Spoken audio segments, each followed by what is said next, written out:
সুপ্রিয় দর্শক, বাংলা নাটকে ছোট পর্দার জনপ্রিয় একজন অভিনেতা হলেন নিলয় আলমগীর। আপনারা কি জানেন জনপ্রিয় এই অভিনেতা বাবা হয়েছেন?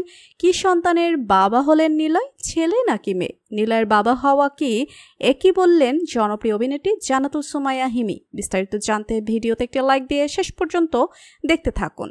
এই অভিনেতার আসল নাম আলমগীর হোসেন নিলয়। দর্শকরা তাকে নিলয় আলমগীর নামেই বেশি চেনে। তার উচ্চতা 5 ফিট 8 ইঞ্চি এবং তার ওজন 71 কেজির মতো। এবং নিলয় আলমগীর 20 আগস্ট 1984 সালে ঢাকায় জন্মগ্রহণ করেন।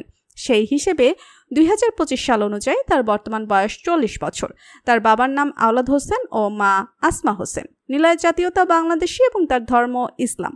নিলয় আলমগীরের দাম্পত্য জীবন: তিনি 7 জানুয়ারি 2015 সালে অভিনেত্রী আনিকা কাবির শখকে বিয়ে করেছিলেন। কিন্তু নিলয় আলমগীরের এই প্রথম স্ত্রী তার সাথে 1 বছর সংসার করে 2017 সালের 17 জুলাই সালে তার বিবাহ বিচ্ছেদ হয়ে যায়।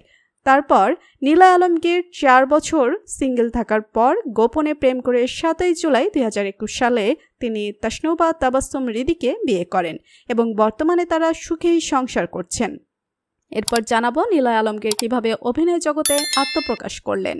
নিলয় আলমগীর 2009 সালে fair and lovely super hero super heroine প্রতিযোগিতায় বিজয়ী হওয়ার পর চলচ্চিত্র টিভি মিডিয়ায় তার যাত্রা শুরু করে। তারপর মাসুদ পরিচালিত বেইলি রোড চলচ্চিত্রের মাধ্যমে তিনি অভিনয় জগতে আত্মপ্রকাশ করেন। তার সর্বশেষ সিনেমার নাম অল্প অল্প প্রেমের গল্প, যা 29 আগস্ট 2014 সালে মুক্তি পায়।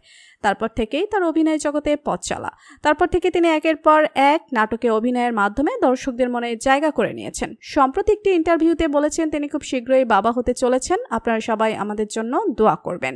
নিলয়ের বাবা হওয়া নিয়ে হিমি বলেন, নিলয় ভাই আমার খুব কাছের একজন মানুষ, ওনাকে আমার খুব ভালো লাগে। নিলয় ভাইয়ের সাথে অনেক কাজ করেছি, বাবা হতে শুনে আমার খুব ভালো লাগছে।